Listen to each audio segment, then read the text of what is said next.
और जिस दिन क़यामत बर्पा होगी गुनाहगार नाउम्मीद हो जाएंगे और उनके बनाए हुए शरीकों में से कोई उनका सिफारिशी न होगा और वो अपने शरीकों से मुनकिर हो जाएंगे।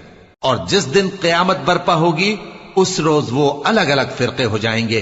तो जो लोग ईमान लाए और अमल नेक करते रहे वो बहिश्त के बाग में खुशहाल होंगे, और जिन्होंने कुफ्र किया और हमारी आयतों और आखिरत की पेशी को झुटलाया वो अजाब में गिरफ्तार करके लाए जाएंगे। तो जिस वक्त शाम हो और जिस वक्त सुबह हो अल्लाह की तस्बीह करो, यानी नमाज पढ़ो।